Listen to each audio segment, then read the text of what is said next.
Everything you were taught about caste is a lie. Millions of people across thousands of years had been told they are born lesser, born into a role they never choose. But here's what nobody tells you.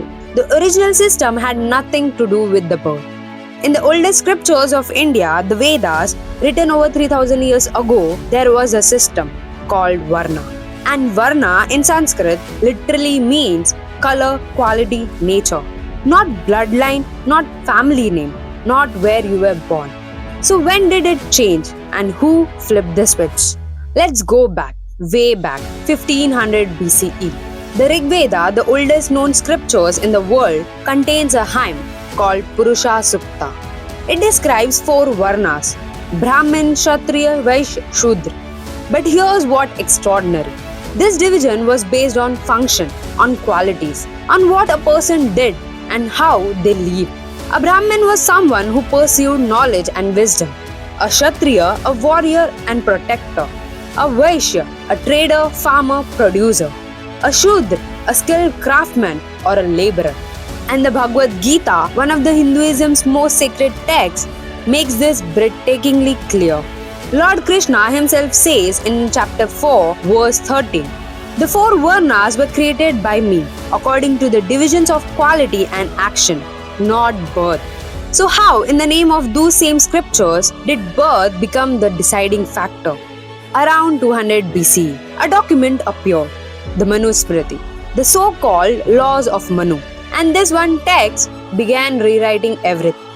It said, if your father is a Brahmin, you are a Brahmin. If your father is a Shudra, you will never escape that label. It said, Shudras cannot study the Vedas, cannot hear them, cannot learn.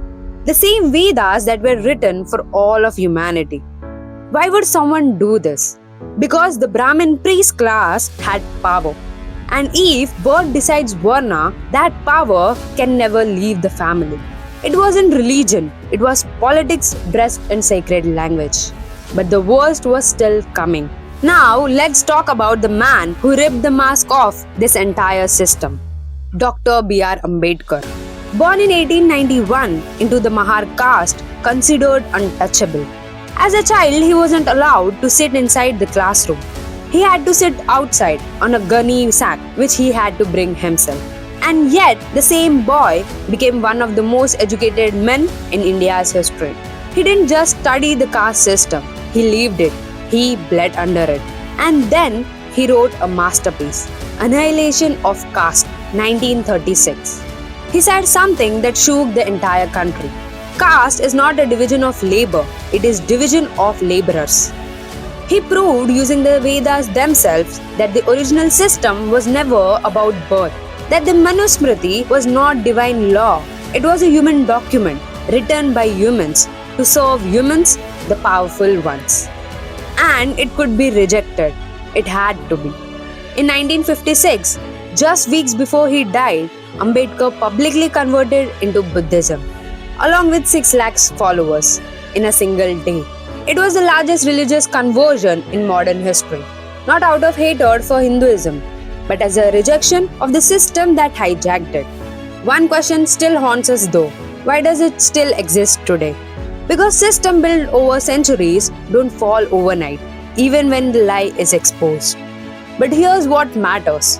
The Vedas never said you are born less than anyone else. The Gita never said your family decides your worth.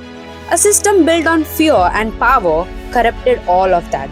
And one man born outside the classroom proved it. The original message was simple. You are defined by what you do, not where you came from. That idea is 3000 years old and it still feels like a revolution. If this hits different, don't forget to like, share and subscribe.